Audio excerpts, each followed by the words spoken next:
Assalamualaikum warahmatullahi wabarakatuh. Balik lagi dengan saya Ahmad Kadafi. Di sini saya ingin menjelaskan tentang bagaimana cara membuat halaman dan daftar isi secara otomatis ya. Biasanya kita pakai di skripsi ataupun karya ilmiah lainnya lah. Oke, biasanya itu kita mulai dengan cover ya tentunya ya. Cover, ini kita example aja. Kita bold, kita besarin, kemudian kita tengah. Oke, untuk biasanya page selanjutnya itu ada lembar pengesahan. Kemudian ada kata abstrak dulu ya biasanya. Abstrak, kata pengantar. Kemudian ada daftar isi. Kemudian ada bab 1 isi A. Ini subbabnya. Bab 1 isi B misalkan. Terus ada bab 2, ada bab 2 isi A, bab 2 isi B, dan ada daftar pustaka.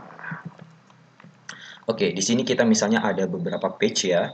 Kemudian kita masuk ke section. Nah, tujuan section ini adalah untuk memisahkan antara lembar pertama, lembar kedua, dan seterusnya. Itu ya, sebagai section. Caranya kita tinggal bold pada lembar pengesahan atau section yang kita inginkan. Jadi bold, habis itu masuk ke menu layout dan pilih bricks, kemudian next page. Oke.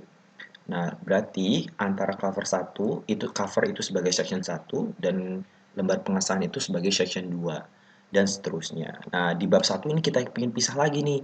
Jadi section 3. Berarti kita bold juga di bab 1, kemudian di break dan next page. Selanjutnya juga di bab 2 kita ingin rubah menjadi kita break dan di next page, dan yang terakhir adalah daftar pustaka. Kita break dan di next page. Nah, di sini kita berarti punya 5 section. Kita bisa melihatnya di klik di footer atau headernya. Kita klik di footer. Nah, ini ya. Jadi kita punya cover sebagai section 1, lembar pengesahan section 2, sampai dengan daftar isi, section 3 di bab 1, dan section 4 di bab 2, serta bab 5 di daftar pustaka. Oke. Kita lanjut memberikan penomoran pada halamannya, pada lembar-lembarnya. Di lembar pengesahan, biasanya kita menggunakan penomoran dengan metode Romawi dengan huruf kecil ya, dan biasanya terletak di bawah. Nah, di sini kita bisa menggunakan page number, kita pilih bottom, dan kita letakkan di bawah. Nah, oke. Di sini covernya ikut nomor 1 ya, ini bisa kita hapus. Cuma sebelum kita hapus, kita klik dulu di reverse page, yang artinya page ini tidak bersambungan dengan page bersebelahnya. Oke, nah di sini sudah berubah. Terus di lembar pengesahan kita bisa klik, kita bisa edit dengan cara di bold, kemudian kita format page number, kemudian kita pilih numbernya jadi huruf Romawi, kita buat start at, jadi mulainya dari berapa, dari I1 ya, 1 Romawi huruf kecil, kemudian klik OK. Nah, di sini udah terlihat ya di lembar pengesahan sudah ada halamannya 1, 2, I.1, I.2 sampai dengan daftar isi I.4. Ini kita bisa edit, kita bisa perbesar atau perkecil, kita balik ke menu home, kita perbesar misalkan, terus kita bold juga bisa, biar lebih jelas. Oke, selanjutnya kita masuk di bab 1 ya. Di bab 1 ini nomornya jadi 5. Nah, kita kan pengen ngerubah ya. Jadi kita bisa ubah, masuk di double klik lagi di footernya. Harusnya kan startnya dari 1 ya, bukan dari 5 ya. Jadi kita klik nomor 5-nya, kita format page number. Oh ya, jangan lupa diklik dulu di reverse page. Oke, artinya ini tidak continuous dengan footer section 2. Kita masuk ke page number, kita masuk ke bottom dan pilih nomor yang sini ya. Oke, kita taruh tengah. Set, jadi 5 deh. Kita rubah dulu, klik di bold, kemudian format page number, kemudian kita pilih start at. Jadi dia mulainya dari 1, nggak continuous dari sebelumnya. Tuh klik OK. Nah, setelah ini jadi satu ya. Kita bisa edit lagi juga. Kita perbesar misalnya, terus kita bold. Oke. Nah, gimana caranya kalau misalnya di bab satu isi halamannya pingin kita taruh atas nih? Kita bisa rubah dengan cara masuk ke footernya ya.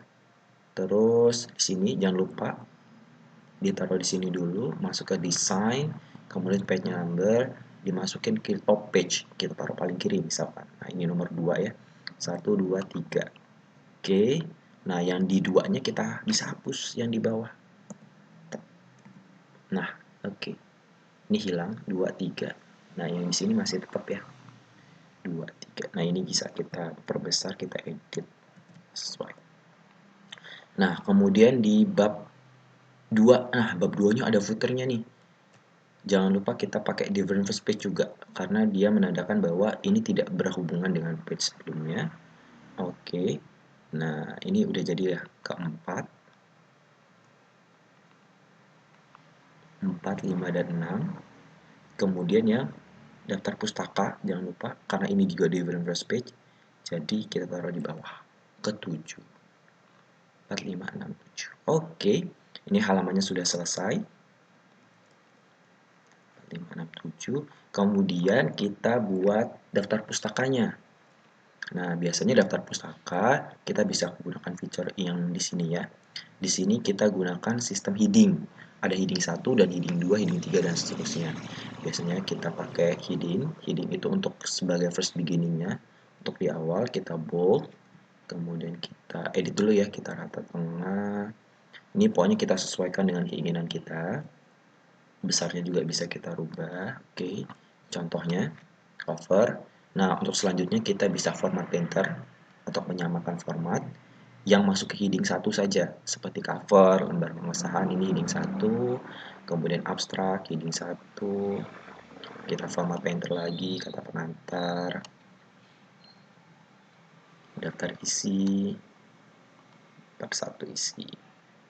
Nah, untuk bab 1 isi A kita pakai heading 2 karena dia sudah berbeda ya. Dia merupakan subbab dari heading 1. Kemudian kita bold, kita rata tengah, kita rubah warnanya, kita perbesar sedikit. Oke, bab 1 isi B berarti kita format painter dari bab 1 isi A. Nah, untuk bab 2 berarti kita format painter bisa dari bab 1 aja ya. Format painter dari bab 1. Oke. Terus ini juga kita format painter yang di bab isi. Oke. Yang isi B juga kita format painter. Nah, untuk daftar pustaka kita ambil dari bab 2.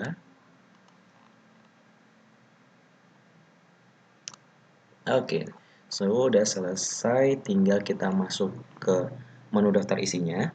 Di daftar isi kita bisa taruh dulu pointernya di daftar isi, kemudian kita pilih reference, kita klik table of content. Nah, di sini udah kelihatan ya ada content, heading 1, heading 2, heading 3, dan seterusnya.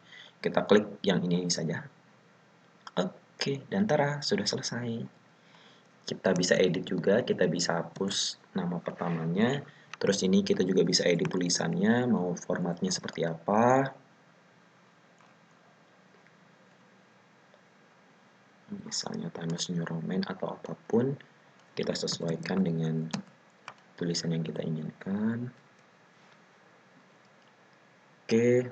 Nah, apabila ada perubahan halaman, kita bisa klik kanan update field. Nah, di sini kita bisa update page number only, artinya kita hanya mengupdate nomornya, nomor halaman, atau update entire table, update secara keseluruhan tabel gitu ya. Oke, demikian video singkat yang saya buat hari ini. Semoga bisa membantu rekan-rekan dalam menyelesaikan permasalahan dalam penomoran halaman ataupun dalam membuat daftar isi. Sekian dari saya, sampai jumpa dan terima kasih. Assalamualaikum warahmatullahi wabarakatuh.